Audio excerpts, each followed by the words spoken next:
Solo Leveling starts as a story about one of the world's weakest hunters trying to cut their way through a dangerous profession to make enough money for their sick mother. However, slowly and surely with time, Jinwoo, everyone's favorite E-ranked hunter, who's only an E-ranked hunter for like 3 pages, gets access to the system, a video game-like RPG role that makes him the player, a mechanism in the real world that allows for him to constantly level up his power. However, as Jinwoo, our favorite D and then C and then B and then A and then S ranked hunter, levels up, he slowly but surely gains access to new abilities. And the most important of those abilities are tied to his role as the Shadow Monarch. And thus, in the exact moment that Jinwoo becomes the Shadow Monarch, the story is really no longer solo leveling. Because now, not only can Jinwoo raise armies really whenever he wants to, but also, and this is something that anime-only people don't know quite yet, Jinwoo's shadows can also level up. So while one of Jinwoo's shadows might start at level 7, like Egress, if they cut down enough of Jinwoo's enemies, they'll level up just like Jinwoo, meaning that some of the shadows that Jinwoo gets very early on in his story will remain to stay relevant in terms of the grand power scheme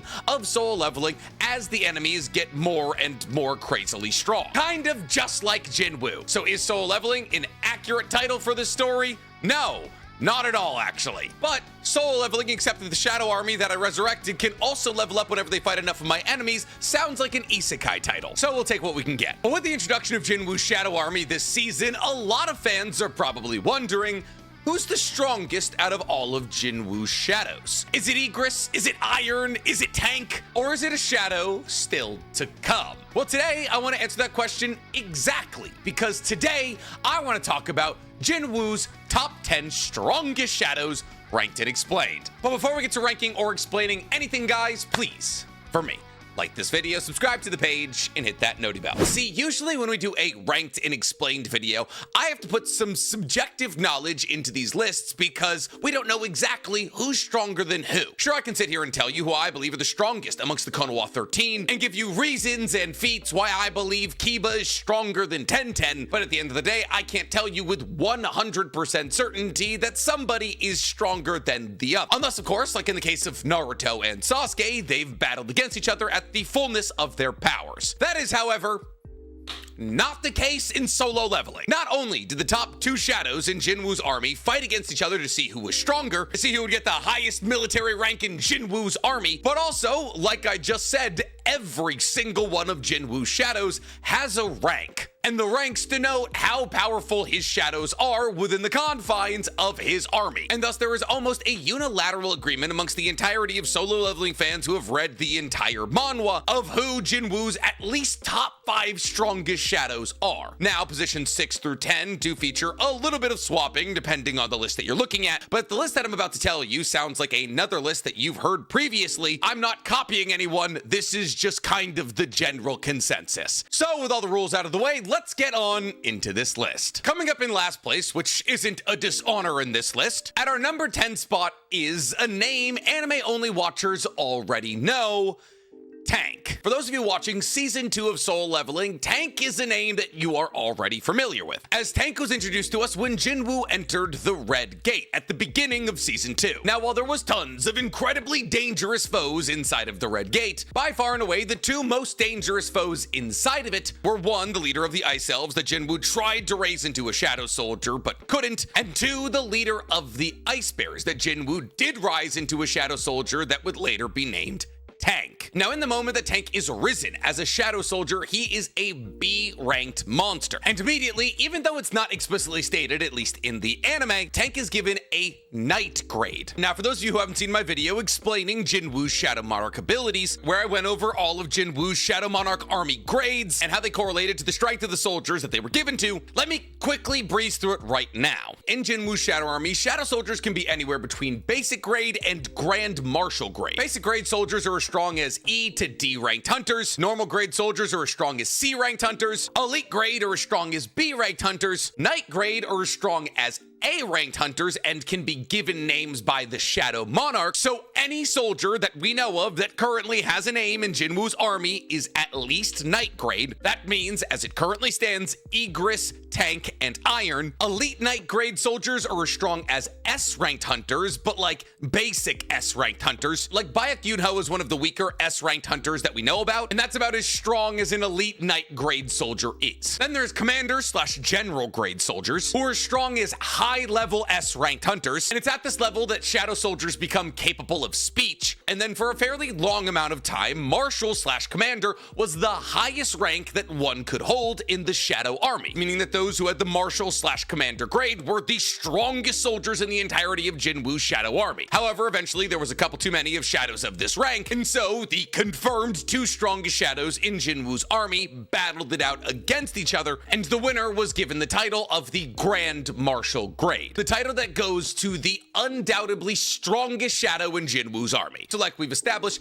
Tank joins as a B-ranked monster and is immediately given the grade of Knight and is therefore given a name. And even though Tank is one of the first Shadows that Jinwoo ever adds to his Shadow army, his sheer size and sheer strength allows for Tank to be the perfect soldier for Jinwoo if he's battling against multiple smaller enemies, or to stand up and deal damage against bulkier attackers. And like I established, with a lot of the Shadows that join early in Jinwoo's Shadow snatching career, they gain strength as they continue to join in Jinwoo's battles. As Tank, throughout the duration of Jinwoo's story, has shown the ability to battle against ridiculously powerful foes like the Giants from Tokyo's S-ranked Gate. He's battled against the Nagas, been able to take out an A-ranked magical beast with one strike, and serves as a hell of a ground-based mount really whenever Jinwoo needs. And thus Tank serves the role of his name perfectly. He soaks up attacks, he pulls aggro, he wipes out the trash mobs, and while he's never the most vital player in Jinwoo's army, he's always an important piece. But enough about these ground-based mounts, let's talk about Jinwoo's air mounts. Because up next at our number 9 spot, we have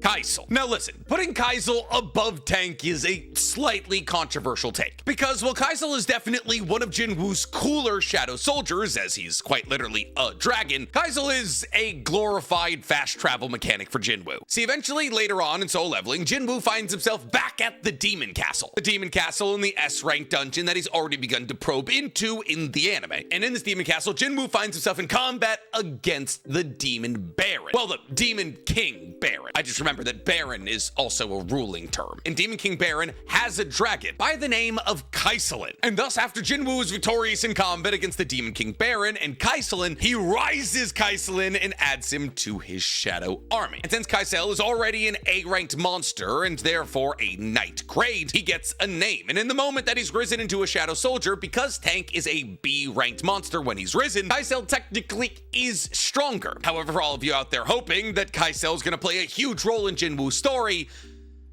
I mean, it kind of does, but less so as a dragon pet that can be busted out into combat, and more so as a way for Jinwoo to woo ladies and fly places kind of fast. We never get to see Kaisel fight. I mean, we might absolutely get to see Kaisel fight in the anime, as the anime has already added an abundance of scenes from the manhwa, but within the capacity of the manhwa and the web novel, Kaisel never fights. But because Kaisel starts as the rank that Tank ends at, which is A-ranked, he starts as a B, he ends as an A, I'm gonna go ahead and say that Kaisel, as a Shadow soldier, is stronger than Tank. But if you don't want to agree with me there, genuinely can't blame you. Kaisel's a glorified taxi. Fortunately, in the next spot, there really is no room for argument, because we are officially done talking about Knight grade soldiers in Jinwoo's Shadow army. Because next up, at our number 8 spot, we have Jima. See, Jima is our first entry from the Elite Knight grade, and one of Jinwoo's biggest Shadow soldiers. Jima is added into Jinwoo's army when the Ajin Guild works with the Knights Guild to take on a high-level A-ranked gate. And inside of this gate exists the Naga, a type of monster that's a crossing between humanoid monsters and snake monsters, and they're massive. And Jinwoo, after battling against all these Nagas, eventually finds himself face to face with the boss Naga, and guess what he does when he finds a boss of some monsters?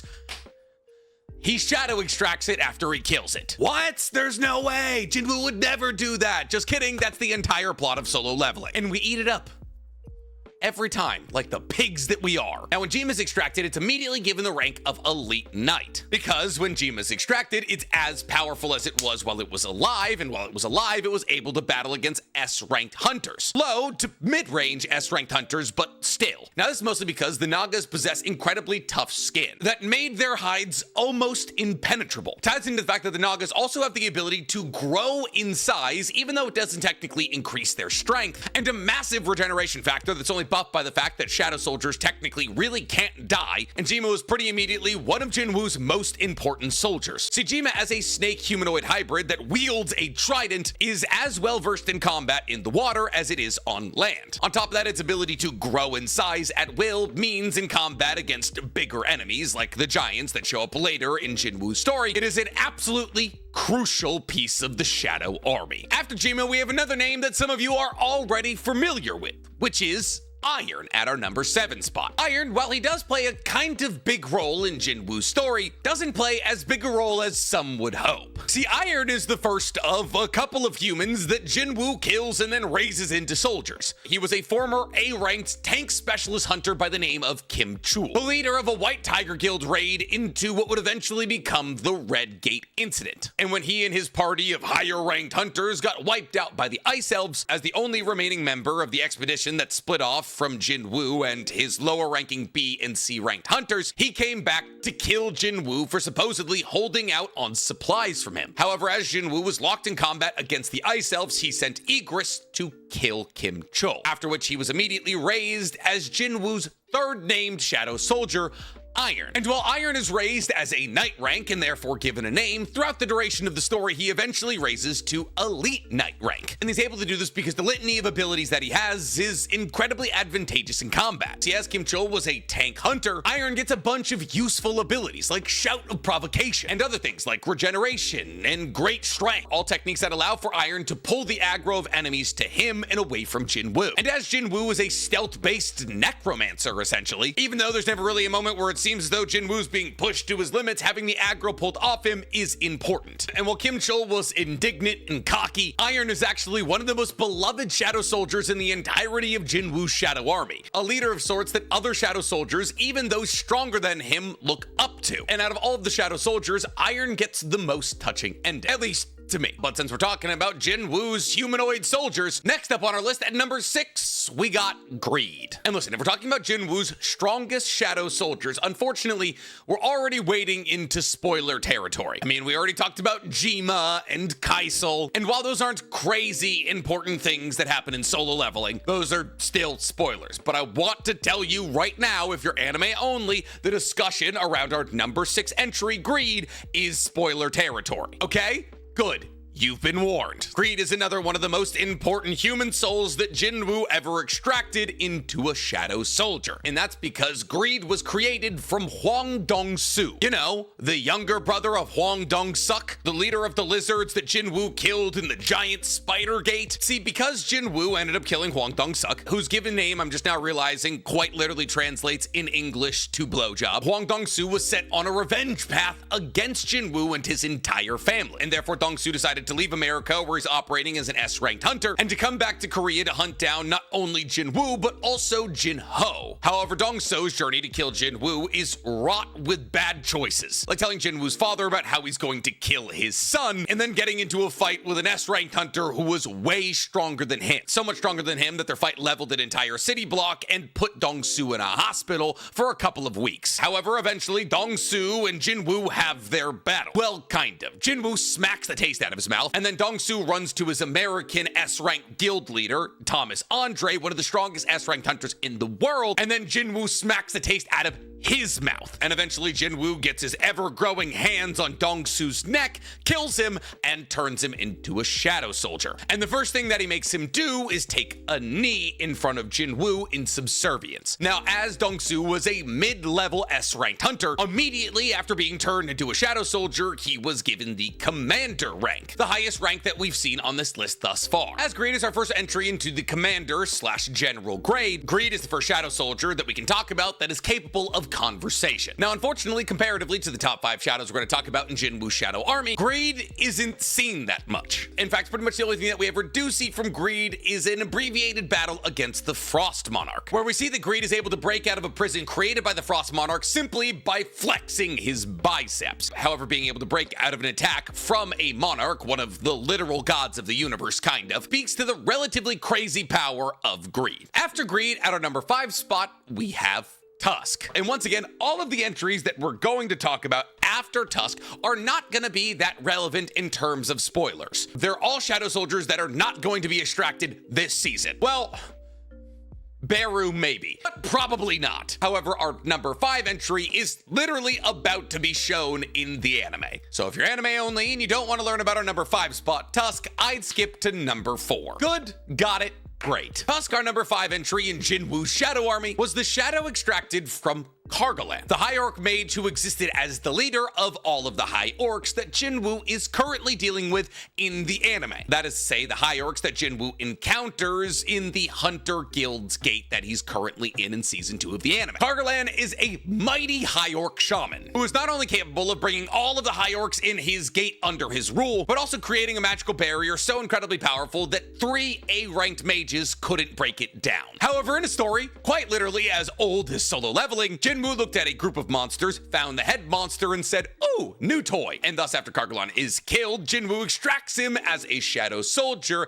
and gives him the name Tusk. Now, while technically Tusk starts his role in Jinwoo's army at a lower rank than Greed, that is to say that Tusk starts out as an elite knight grade, strong as a low-level S-ranked hunter. As the story progresses and Tusk gains more and more experience in Jinwoo's army, eventually Tusk is upgraded to general grade, just like Greed. Once Tusk is extracted as a shadow soldier, he immediately becomes the most powerful mage in Jinwoo's Shadow Army, and he actually becomes leader of all of the shadow mages. And while he was already an immensely powerful S-ranked mage while he was alive, as a member of Jinwoo's Shadow Army, he continuously adds new spells to his repertoire. Tusk has a truly insanely deep bag. Tusk has things like gravitation magic, which is basically telekinesis, that allows for him to levitate a target and smash it against the ground a bunch until it breaks. He has things like regeneration and the Hymn of Protection, that allows for him to generate a shield around either himself or a target. Hymn of the Fire Dragon, that allows him to spew fire out of his mouth at such a level of strength that he was quite literally able to negate an attack from the Demon King Baron. And he's got a crazy bag of debuffs and buffs, like Hymn of Agony, that allows for him to place an enemy in immense pain. Hymn of Frenzy, that makes a target receive much more damage, lowering their defenses. Hymn of Slumber, which lowers the stamina of a target. Hymn of Lethargy, that locks a target in place. Hymn of Strengthening, that allows for him to strengthen himself or a target. Hymn of Giants, that allows for him to gigantify himself, and so on and so forth. Tusk has shown the ability to wipe out hundreds of demons with a singular spell. He's also been shown to be incredibly vital in things like the Jeju Island arc, where his buffs and wide-range spells were instrumental in the defeating of that gate, and time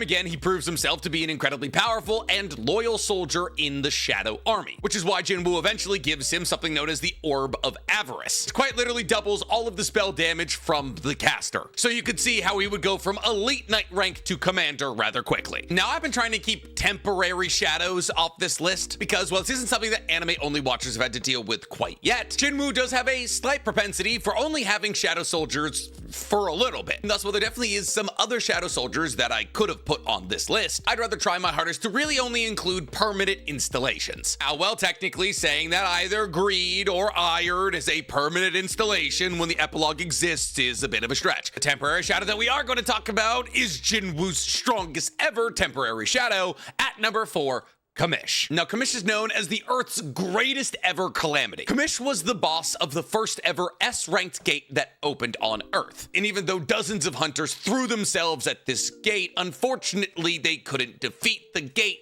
prior to its collapse. And thus, the gate underwent a dungeon break, and Kamish was released onto Japan, which it destroyed. Now, whether or not this was a veiled way for a Korean author to destroy Japan because of what Japan has done to Korea multiple times, we'll never know. But eventually, the 5 final S-ranked hunters were able to come together to defeat Kamish. Now, these hunters would go on to become the National Hunters, the strongest hunters on Earth. But because of the ridiculous power of Kamish, the Hunters Bureau wanted to preserve its body to understand exactly what made it so ridiculously powerful. So right before the International Guild arc, which isn't going to happen for a while in solo leveling, Jinwoo pops over to the corpse of Kamish and just brings it back to life. However, since Kamish had been dead for a pretty long amount of time, and mana is vital in the revitalization of an entity into a Shadow Soldier. Unfortunately, because the majority of Kamish's mana had disappeared on account of the fact that it had been dead for years, it was only a temporary Shadow Soldier. And I mean like real temporary, like a Shadow Soldier for a couple of minutes temporary. But in those couple of minutes, Kamish was by far and away one of the strongest Shadow Soldiers that Jinwoo ever had. A high-level S-ranked monster turned into a Shadow Soldier that undoubtedly would have got the rank of either General or maybe even Marshal if it had survived for more than a couple of minutes. However, on account of the fact that it didn't survive more than a couple of minutes, not only did it never get a rank, but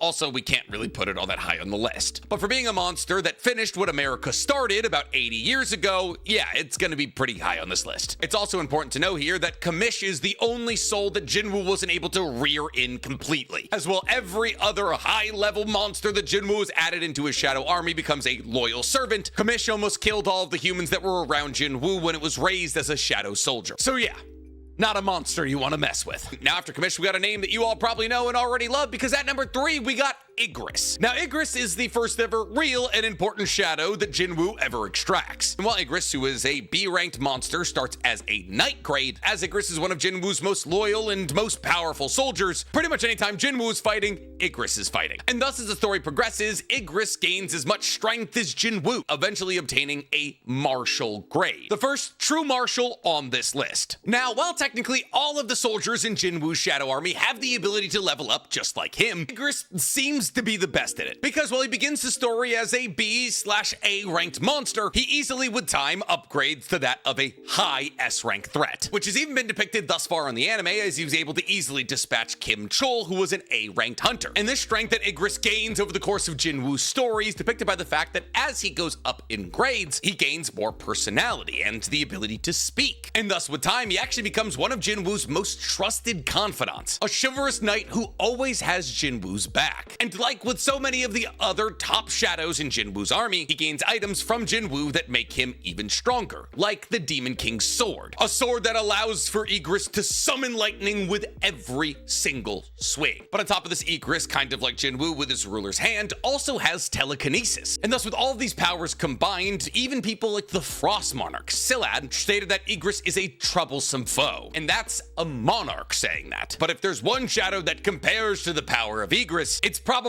the fan favorite shadow at our number 2 spot, Biru. Now, once again, if you don't want spoilers about the Jeju Island arc, which is most likely just going to begin at the end of season 2, as I still think there's enough content between us and the Jeju Island arc to make sure that it doesn't finish in this season, then I would skip Biru. Now, Biru, if you've read the manhwa and are a part of the fandom, is probably your favorite Shadow Soldier. He's got the most personality, he's the funniest, and while he's definitely not the longest tenured, I feel as though he makes the biggest splash. See, Biru is by far and away, by my estimations, the most loyal soldier in Jinwoo's army, and is the extracted shadow of the King Ant from the Jeju Island Gate. So once again, Jinwoo looked at a bunch of things, looked at the leader of a bunch of those things, and said, ooh, new toy. However, this new toy has power on the level of Kamish, as Jeju Island has to be straight up abandoned after the S-ranked gate that opened there had a gate break. And Biru, who was just simply known as the Ant King prior to being turned into a Shadow Soldier, during the course of that gate break, and while S-ranked hunters tried to get this dungeon to collapse prior to undergoing a gate break, tore through S-ranked hunters like they were nothing. In fact, the Ant King is one of the most ferocious monsters we see in solo leveling,